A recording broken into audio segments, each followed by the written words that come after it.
ಇದುವರೆಗೂ ಓದಿ ಓದಿ ಓದಿ ಯಾರು ಸತ್ತಿಲ್ಲ, ಸಾಯೋದು ಇಲ್ಲ. ಮೋಟಿವೇಶನಲ್ ಸ್ಪೀಕರ್ ಏನ್ ಹೇಳಿದ್ರು?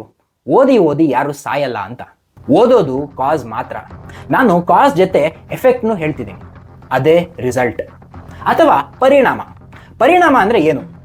ಅಷ್ಟು ಓದಿದ್ರು ನಾನು ಪಾಸ್ ಆಗ್ತಿಲ್ವಲ್ಲ, ನಾನು ಅನ್ಕೊಂಡಿದ್ ಮಾರ್ಕ್ಸ್ ಬಂದಿಲ್ವಲ್ಲ, ಅರೆ ಇದು ನನಗೆ ಓದಕ್ಕೆ ಇಷ್ಟ ಇಲ್ವಲ್ಲ, ನನ್ನ ಪೇರೆಂಟ್ಸ್ ನನಗೆ ಫೋರ್ಸ್ ಮಾಡ್ತಾ ಇದ್ದಾರೆ. ಇದೆಲ್ಲವೂ ಸ್ಟೂಡೆಂಟ್ಸ್ನಲ್ಲಿ ಸ್ಟ್ರೆಸ್ ಕ್ರಿಯೇಟ್ ಮಾಡುತ್ತೆ. ಈ ಸ್ಟೂಡೆಂಟ್ಸ್ ಸ್ಟ್ರೆಸ್ನ ಕಮ್ಮಿ ಮಾಡೋಕ್ಕೆ ಅಂತಾನೆ ಎಷ್ಟೋ ಮೋಟಿವೇಶನಲ್ ಸ್ಪೀಕರ್ಗಳನ್ನ ಎಜುಕೇಶನಲ್ ಇನ್ಸ್ಟಿಟ್ಯೂಷನ್ ಕರೆಸ್ತಾರೆ. ಆದರೆ ಅವರ ಎಕ್ಸ್ಟರ್ನಲ್ ಮೋಟಿವೇಶನ್ ಆ ಕ್ಷಣಕ್ಕೆ ಉತ್ಸಾಹ ಕೊಡುತ್ತೆ, ನಂತರ ಕಮ್ಮಿ ಆಗುತ್ತೆ.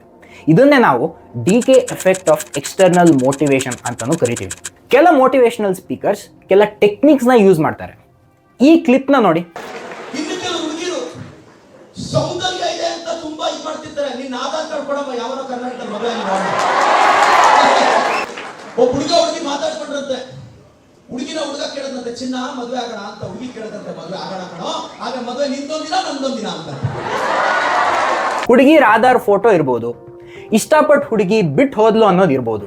ಕೆಲವೊಂದು ಸಾರಿ ಜೋಕ್ಸ್ ರಿಲೇಟೆಡ್ ಇರುತ್ತೆ, ಅದನ್ನ ಕಾಂಟೆಕ್ಸ್ಚುಯಲ್ ಹ್ಯೂಮರ್ ಅಂತ ಅಂತೀವಿ. ಕೆಲವೊಂದು ಸರಿ ಅನ್ರಿಲೇಟೆಡ್ ಇರುತ್ತೆ, ಅದನ್ನ ಡಿಸ್ಟ್ರಾಕ್ಟಿವ್ ಹ್ಯೂಮರ್ ಅಂತೀವಿ. ಸೊ ಆಡಿಯನ್ಸ್ನ ಎಂಗೇಜ್ಡ್ ಆಗಿಡಕ್ಕೆ ಈ ಮೋಟಿವೇಶನಲ್ ಸ್ಪೀಕರ್ಸ್ ಈ ಟ್ಯಾಕ್ಟಿಕ್ಸ್ನ ಯೂಸ್ ಮಾಡ್ತಾರೆ.